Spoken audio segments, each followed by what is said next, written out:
For the 8th, we have a quorum, Mr. Rosenthal, Mr. Smith, myself, Bernard Parks as the chair. We're going to go through the agenda, and with concurrence of the panel, we have items 1 through 5 are closed session items.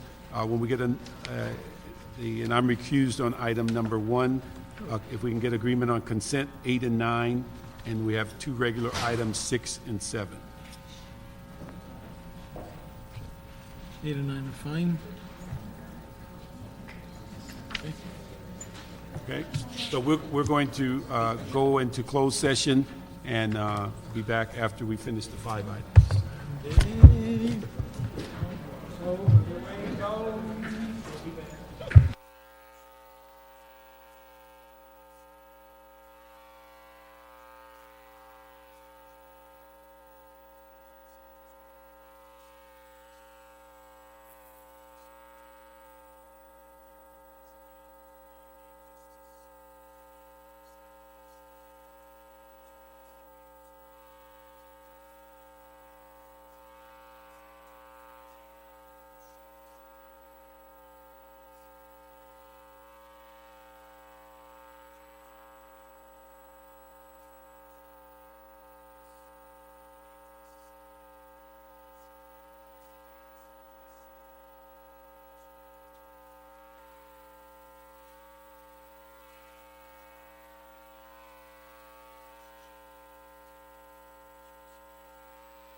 We're going to reconvene the regular meeting of the Budget and Finance Committee, and we've disposed of several items in executive session. I'd like to, on item number 4, deals with outside counsel, that we move that item with the new recommendations from the city attorney on the allocation list, and on that item, and also with the instructions on that allocation list. And then on number 5, in the item is open session dealing with the request for outside counsel. Let me ask, as we get into this, Mr. Echeverria, would you come up on item 5?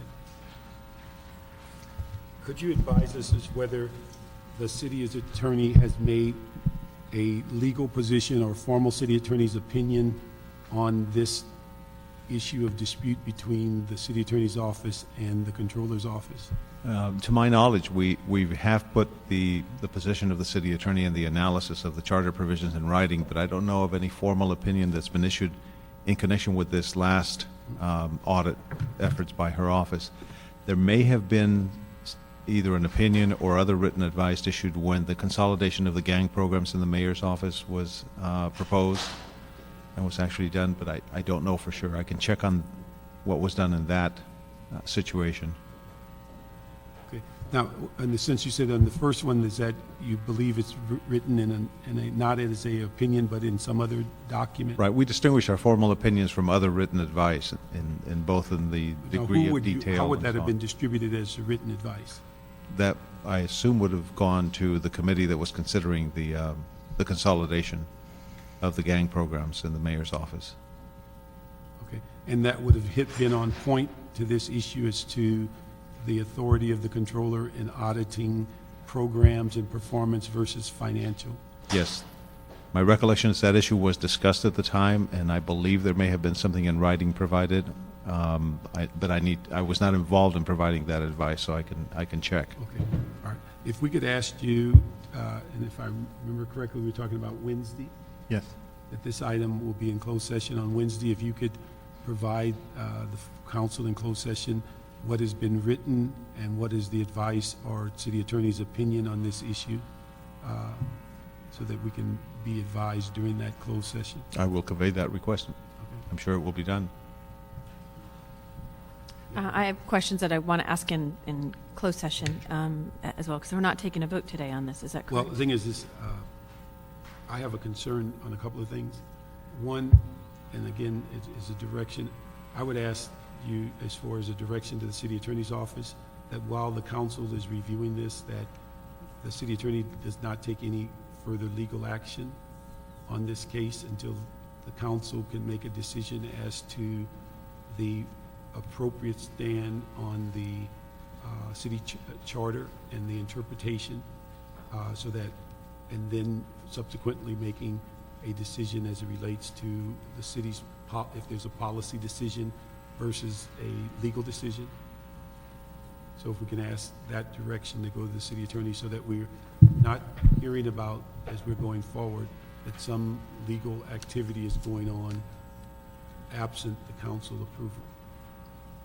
Thank you, Zach. And I will convey that request. It's my understanding that our office intended to, in effect, have a standstill so long as the controller was inclined to agree with that.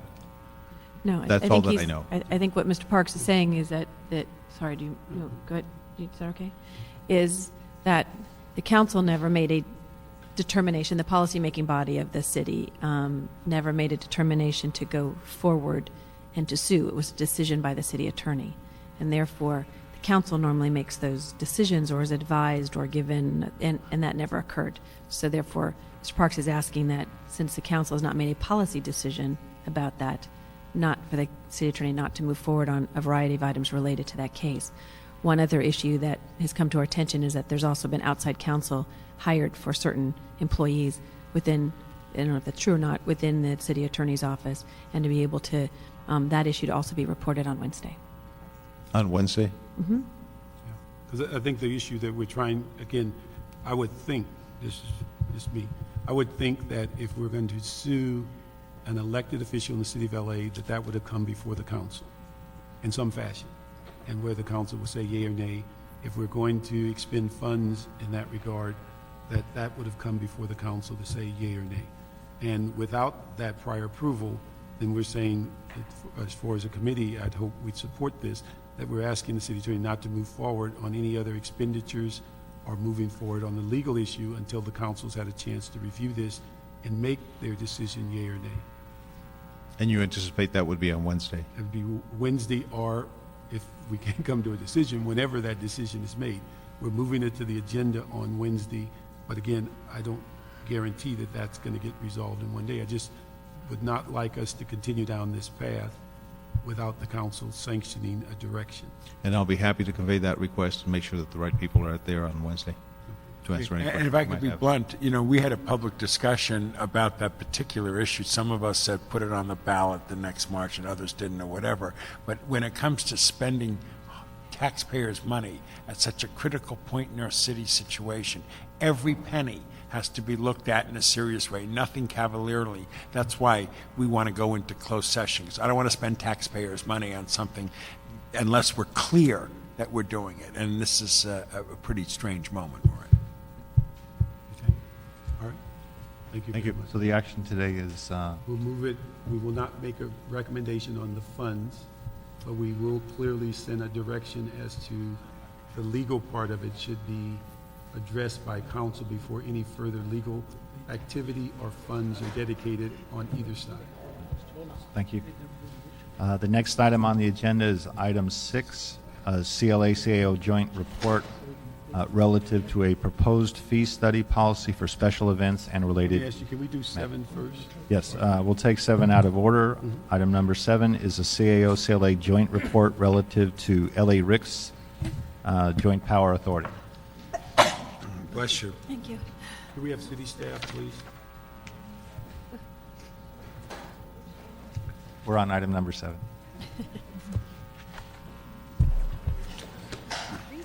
Yeah, it is. just me? You can hang some meat. No, it is. You were doing number But the 6. cuts. Sorry. You're going to have to issue fuzzy socks to everybody. I just thought they were doing number 6. Sometimes it's weird. Would you just give us a brief overview of this Sure. potential, what is it, $400 or $500 million project? Patty Huber with the CAO. Before you is a CAO-CLA report on LA-RICS and the proposed Joint Powers Authority. We are at this time recommending that Council conceptually approve the JPA and authorize the mayor to sign it, subject to some amendments that are detailed in the supplemental report. And these are some changes relative to the sections on eminent domain, fee setting, and the withdrawal provisions. And we feel that these changes protect not just the city, but all of the jurisdictions involved in this particular project. Briefly, back in May of 2000, Council adopted a report recommending conceptual approval of the city's participation in the JPA. Since then, the Regional Steering Committee has been working to finalize the document, and that is what is in front of you today. In evaluating whether the city should continue its participation in LA-RICS with this JPA document, both our offices looked at the benefits to the city from participating, the cost and timing of this project as compared to what we would need to do with our existing radio systems, as well as the terms and conditions of the JPA. Okay.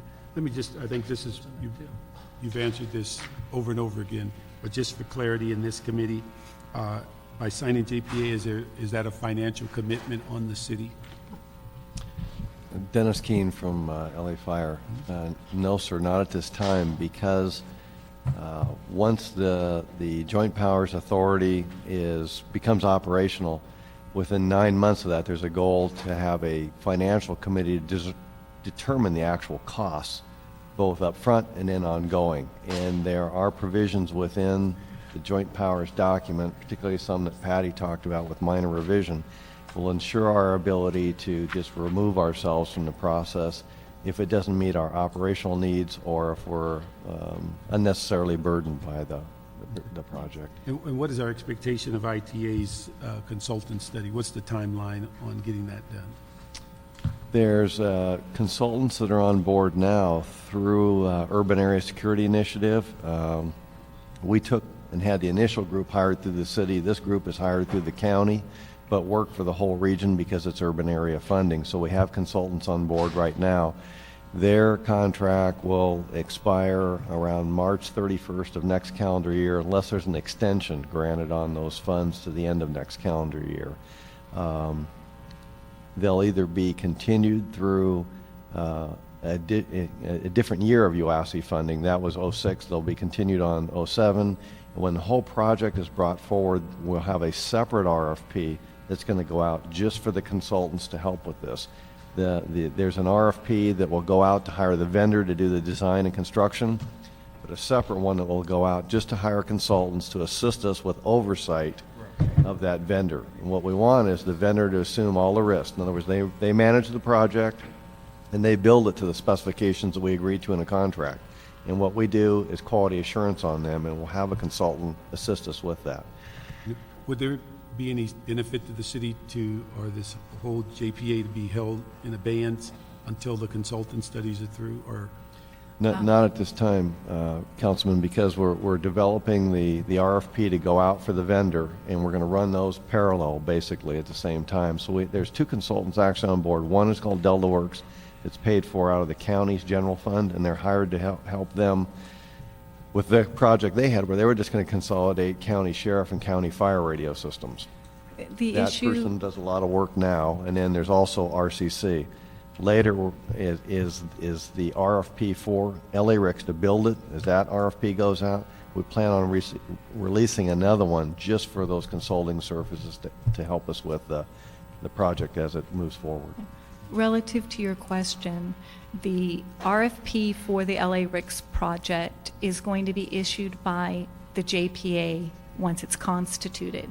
So if you hold in abeyance an action on the JPA document, that Joint Powers Authority never comes into existence, and then there's no entity to issue the RFP to get the I was looking more at the consultant studies that we're talking about, where they're looking about replacing the systems and things of that nature, whether that should precede the JPA. Are you talking about the money to ITA for the city system, the backup plan? Well, the consultants are supposed to be looking at a replacement system For just the for city? the city.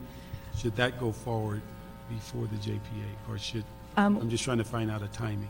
We were talking about that earlier. The goal is that we have something that we have as our backup plan at the point that, you know, it's going to be a couple of years. The RFP is going to go out for the JPA or for LA RICS.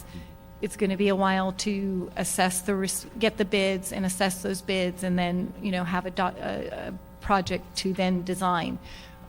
What we felt would be helpful would be somewhat concurrently that the city was doing its due diligence on its system, so that at the point we have to make that final decision on LA RICS, when we see the dollar commitment, if we say we can't make that dollar commitment, IT is ready to move forward with a replacement system for the city, because we are basically in that same time frame, needing to do something with our system because of capacity. All right, thank you. No, we'll move that item. Thank you. Thank you. All right, item number 6 on the agenda is the CLA-CAO joint reports relative to a proposed fee subsidy policy for special events and related matters.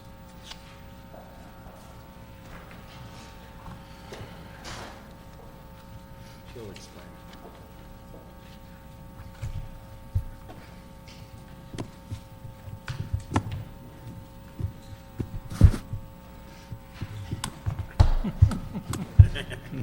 Well, good afternoon. Dr. Frankenstein, I presume?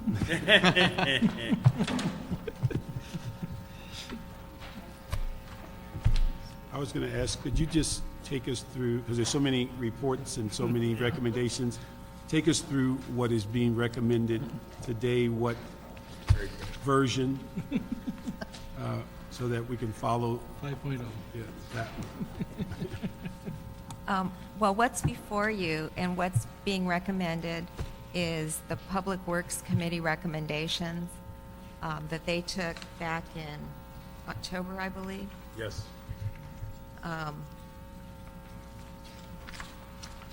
And the committee at that time recommended several of the recommendations in the CLA report. I have to find the date on this. September 16th. Thank you. And Ray, do you want to take them through that? And Okay, I think what we had, certainly there was, if we go all the way back, there was a 2003 report that sort of floated through the files. We actually got together last year to put together a May 16th report that was sort of proposed to the council, and it goes over there's a number of recommendations. Many of those remain, a few were changed, dealing with the Board of Public Works, the Evaluation Committee, and so forth, but the May 16th recommendations stand in the report. There was a deletion of recommendation number 4. There were additional recommendations that had to do with the council office discretion, as I mentioned, for the Special Events Evaluation Committee, and also the appeal process in the board. In Public Works, there were some additional ones, recommendations added that had to do with directing that no fees and salary costs would be charged to city are basically for block parties, that actually street services and or DOT be allow coordinators of block party to be able to pick up and return the traffic control devices. We also separated farmers markets from the policy, and then there was a report back for the CLA and CO on farmers markets, the involvement, how much do they make, what manner do they operate, et cetera, et cetera. Lastly, there was a recommendation to ask departments to review their policies on what services they do provide. Let me ask, on when we talk about the fund in the council office, is that the same fund that we contemplated in the past for developmental fees and others, or is that a separate? Actually, I think we were going to be proposing to use that same account in GCP. There'd just be additional dollars added to that. Okay. And then also in looking at the issue of, we say no cost to block parties. Is that where they still have to submit a permit, but there's no permit fee? Exactly. Okay, so they have to submit a permit. The application is more so that street services knows what events are taking place at what location, so that there aren't conflicts. Okay. And the thing is that are we looking primarily at secondary streets? Primarily. Okay, and the other issues that this ties in where they can come get their own barricades. Yes. Yes. Take them out at no fee. Now, are we talking about a deposit so they get returned? I believe a deposit, a small deposit was So that we get the recommended. equipment back? Yes. Okay. Now, the only part of it that I'm not clear on is that who's going to be responsible for posting the streets so there's no parking? Well, DOT would still post, Okay, so what- that there'd be no parking on. Okay, I mean, but the thing is that going to be a retrievable cost? Well, I think the consensus of the committees was that it was such a small cost compared to the event that was taking place on the street that, and the ability for these groups to pay. Then, when they fill out the permit, what drives DOT to get there to get the signage up?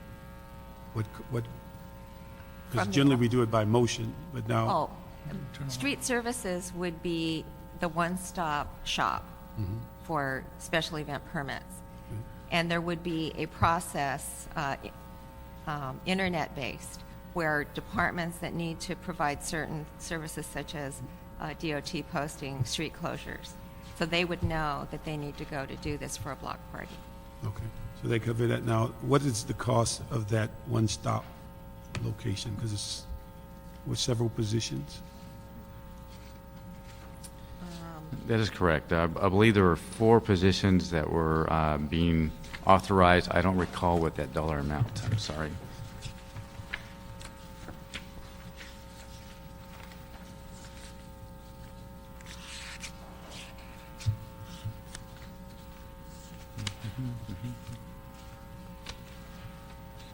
We'll find that for you just a second. Basically, it was one senior street use inspector, one street use inspector, a clerk typist, and a senior. We'll grab that for you real quick. Okay. And then let me ask, was there any consideration on the issue of, if I understand the theme of farmers markets, that we draw people from a variety of places, to make them a part of the citywide events? I think that's part of the discussion. I mean, there's been views, several views on farmers markets and how we handle them. There was certainly the recommendation on going to an annual permit versus a weekly. I think that's been resolved. But certainly farmers markets is sort of a touch point for many folks. And so that was pulled out. And basically, we want to take another look. We were instructed to take another look, sort of assess sort of the makeup, for-profit versus nonprofit, et cetera, locations and things of that sort. Let me ask you, one thing we did on the other financial policies, we created a threshold of I guess, financial support of these nonprofits. It was $5 million. We didn't do it in this regard. Is that the same criteria we're going to use? They can't have a operating budget over a certain amount of money? Yes, that will be one of the criteria. I mean, we're going to use consistently the same $5 million mark? Yes. And I believe for the remainder of the fiscal year, the cost of those positions is about $180,000.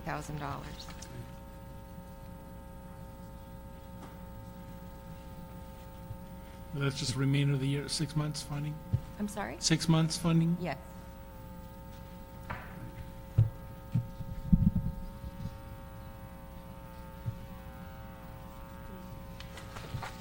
Can I sneak a Oh, question yeah. Mhm. while you're looking? Are we going to make sure that on the proposed procedure on the farmers markets particularly, that every vendor is registered with the city of Los Angeles? Yes, that'll be part of what's checked when they get their permit. It'll be part of what they check when they get their permits? Yes. Sorry, I couldn't hear.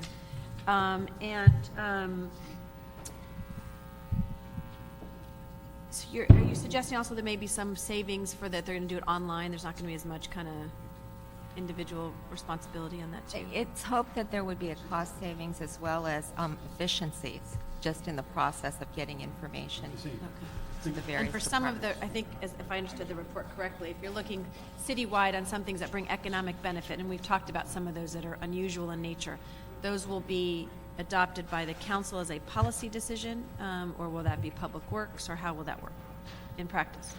I'm sorry, would you ask the question again?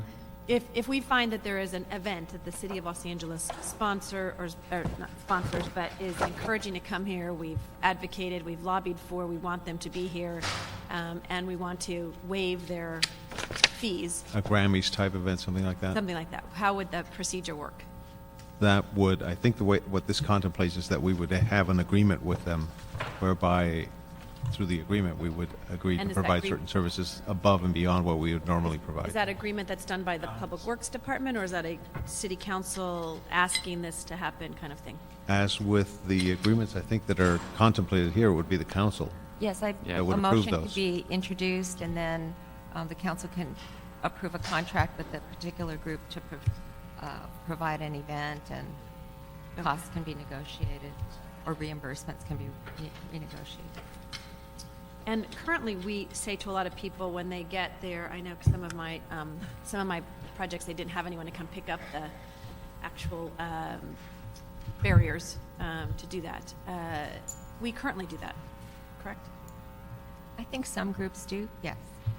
Has it been sporadically enforced? Because I know some they deliver, some they don't, depending upon.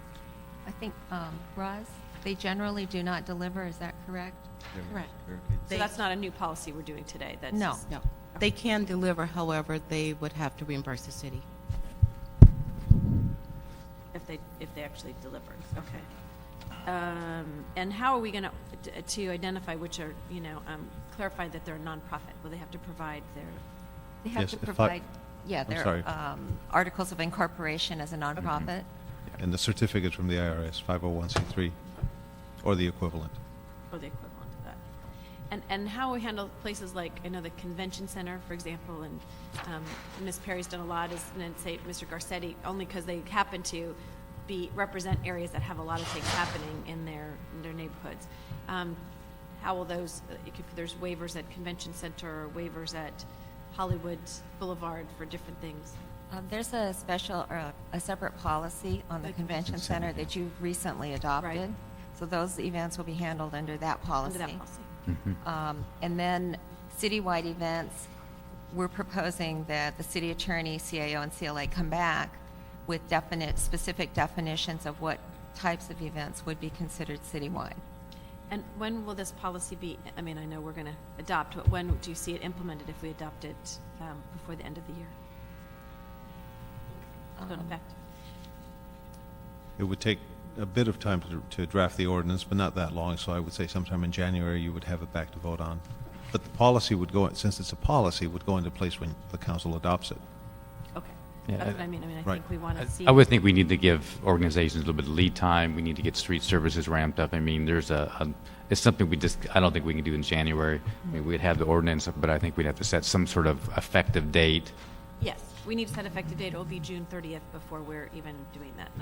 I think that July Be that way. 1st might be good, because then you would have 6 months to notify organizations of the policy, how it's going to work, what they need to do, and how it's different from what we're currently doing. I was saying June 30th because I thought that was too long. So, Oh. sorry, I think it was being facetious. Sorry, I wasn't very clear in that. I would like to see sooner. I don't. Yeah, I don't know if it's possible, though. How many people, how many, Be 60 days from effective date of the ordinance? if you You can get do to it? June, Oh, it I can be. just don't know if you sure. can do it. because the ordinance is going to take you a couple of minutes. But the policy, we Yeah. can implement the policy without the ordinances being. Yeah. Yes. If But we I co- think we can begin to start telling people, Notification. you know, that this is from neighbor. coming. We get a lot of people who come to us for our motion, so we should send out. Some of us can do that now, but others can't during this between now and March. But can send out emails that say, "Here's information you need to know. It's going to change." So, Can we rent that Gavin Newsom thing? Like it or not, it's going to happen. Like it or not. I just said it out.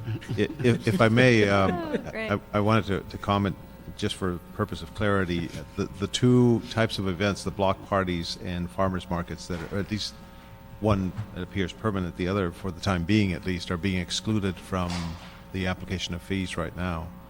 Nevertheless, my intention is to draft the ordinance such that they will have to come in and get a permit for the reasons that you've stated, and the subsidy would be at 100% for those types of events until it's modified or changed by the council. So that they will have to come in and get a permit. You will be keeping track of the costs and so on that are incurred for each one of those as well. So there'll be a period of time then that they're going to get 100% Subsidy, subsidy. right. Okay. Yeah, just as long as we're following what we did in Public Works, we're not changing what we came up with as a Exactly. conclusion. Okay. Let me ask, when we talk about saving 2.5 million, that's over an entire fiscal year. Yes. Once this is in operation, we're talking about the entire fiscal year. Yes. And then, are we talking about real money in an account for First Amendment? Or are we saying that's approximately what we'll spend over time? Are we actually looking to put an account together that puts 2.5 million to be held for First Amendment events? Yes, we're actually talking about actually taking that account that we have in GCP and upping it by this, and then when someone comes in and says, I want to subsidize 50%, then there's that piece that we can draw upon. Any idea where that's going to come from? Well, did we budget the 10 million we really spent on this? Was it in the budget under GCP in the previous years? Or these were always motions above and beyond budget? Yes. Always, wow. So you didn't have a source, you didn't answer me on that. You haven't found it yet, huh? Okay. All right. This is a unique day or an exciting day. We're actually passing it. Yeah, we're going to do it. I think one thing I'd like, and before we get to council, is that, and I just talked to Mr. Rosenthal, and the issue of farmers markets, can you look at whether they fit into what's going to be the proposed criteria for citywide events, which would eliminate one piece of the puzzle not being addressed, but also give it a funding source? Because if I understand citywide events, there's a lump of money to address those as part of the subsidy program. So if we can look at whether they fit, because my understanding, having visited a couple, if I think about citywide events, it draws people from all over the city. It's not just a localized event, Yeah. things of that nature, whether it fits. Yeah, I disagree. Most of these farmer markets are very local, regionalized for sure, if not localized. I don't think we have a farmer's market like the thing that takes place over the Rose Bowl or anything like that. You have a couple big ones like Hollywood maybe, but even that, it's going to be very regionalized. I don't think it's, I don't know why it would be. We'll have that discussion later. But. Yeah, I just, if it fits, whatever criteria that you're creating for citywide, if you let us know whether that fits in it. If it doesn't, then we have to deal with that piece separately. I think that about, I know what it was. Going way back when, in the 2003 report, there was a recommendation that was dealing with, in fact, there's a one-stop center, but dealing with having a city webpage using the GIS information indicating all of these special events are plotted, so you can, and also they were talking about street closures, construction, sewer, street repairs were going to be all put on a GIS system. Did that ever get implemented? We're waiting for the approval of, That would then drive Yes. that segment of the 2003 report? yes. Also in the 2003 report, it's the first time I ever observed this, is that they actually talked about, is it the EIDC actually being responsible for putting on, or being the one-stop center for movie premieres and awards programs? Was that something they took over, or is that still a piece Yeah, of the? they're separate and apart from this, but we had included them at the time of being only over movie permits. Okay, The but now, premieres. is this is the old, or the? The old. One LA, I mean, Film LA, this. the Yes, new version Film LA. is- That's exactly right. Okay, have they Yeah. taken over that issue of awards programs and premieres as a one-stop? I don't know where we Just are on- in that. No, not on closures. I can't speak to it, I'm sorry. Just on the- yeah. All right, because that's one of the, I think, recommendations out of the 2003 report is to have that citywide GIS system and ask the EIDC to take over that as a, in addition to filming permits, also the premieres and award shows. And what, that has not happened. Is that? As I'm reas- aware. Is that reasonable? I think it would be, especially for the Hollywood area. You know, there needs to be a very close coordination then with LA Fire and LAPD, because they need to know when those roads are closed. Exactly. For emergency response purposes, so Absolutely. I'd be careful doing that, but if, as long as there's a notification given electronically immediately to those Right. two departments, then that'd be okay.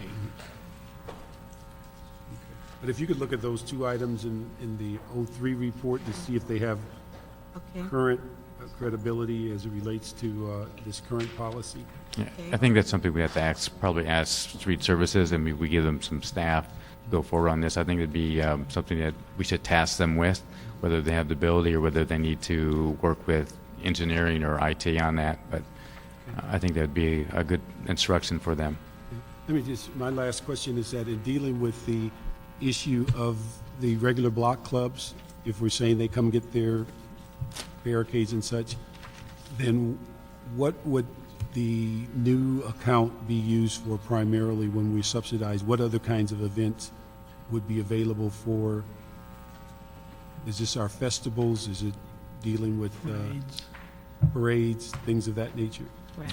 Whole litany of things, Festival. yes. Okay. Festivals, carnivals, walks, runs, races. Okay. All right. Very good. Thank you. Go back, since we're on GIS, one thing that my staff brought to my attention is that this is kind of an addition to a report, that for the policy, it needs to be put into the GIS format somewhere so people can easily see what the city's policy is. So if they went to the city's webpage, they can find this policy easily. So I think that needs to be part of the GIS requirement. On the block clubs, et cetera, they'll still have to have hold harmless agreements as far as liability issues. Yes. Because I think our liability actually increases by our not doing some of this, but And my recollection is that none of these groups would be exempt from the insurance requirement. standard That's requirements hold, Right. okay. They'd have to show up with insurance, their permit, and a Application. deposit and application. Right.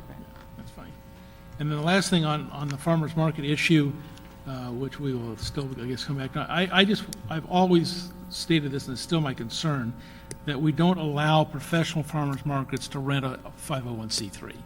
That we have to see there's a sufficient amount of revenue stream to the 501c3, whoever the charity is that they're using, that it's really for that benefit, because an awful lot of these people are in this for professional purposes. They make a lot of money doing this.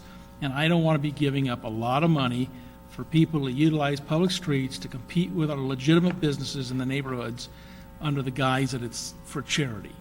And so I just want to make there's really strong language, and that you determine that this is for sure a farmer's market that benefits a legitimate charitable operation. It is not a professional operation that's utilizing the charity for their benefit. It's the other way around. So it should be really a significant portion, if not more than 50% of the money must flow to that. And then finally, that we ask whoever, is it the treasurer or the Department of Finance, whoever it does permitting, business permits, that they do an annual check on all these farmer markets to make sure that the businesses that are there all have business permits. Okay. No. Okay. Okay. As long as we stay with the strong guidelines we did with Public Works. Okay. So we will, let me ask, we're going to move what the, September, is it the September, Yeah, what's the date on my report? 16. the September 16th report with the verbal amendments given through the committee? Let me make sure that I'm clear now on the block club, the single little events. They're just paying a fee, or have a fee waiver on the permit. They're not paying 50%. They're just They're coming and picking up their own barricades and everything. That's true. Okay. Yes. They would And be, Len, what's the I think date they of would be paying a deposit A deposit. for barricades. Yeah, that's a refundable deposit. And the insurance. And the insurance, that's their And the problem. application, What? Yeah, the application. application, but Yeah, there's no it'll fee go for away, the yeah, application. no fee. no. Public Works Right. Committee took their action on September 17th. Okay, so, I mean, the report, are we moving the report dated September 16th? Is that the one that we want to move today? Yes, because it takes into account the recommendations in the policy of our, what was it, May 16th? No, it has to No. take in the 17th, which is the ones we did Right. here, Yeah. Public Works. It has those, but it includes all of these other recommendations minus the ones that you took Okay, out. but it because would the be the- 16th is the day before the 17th. I don't want to So it's confuse anybody. September 16th is the 16th report. report of the Report. CAO CLA as amended Amended. By the by state, fine. Public Works Committee on September 17th. Terrific. Good, good. Great. Great. It's good, good, good. It's not great, I've great, been great. here It's too good, long. good, good. No, that's true. All right, you got this? All right, so we'll move that report of the 16th amended by the Public Works Committee on the 17th. Amen. And so, do we have a date for council? 2011. Will they get there before recess? Next week. Or next week, okay. Very good. So we'll move that item as verbally amended in this committee. Oh, I'm sorry. Eric? I'm sorry. Before we go.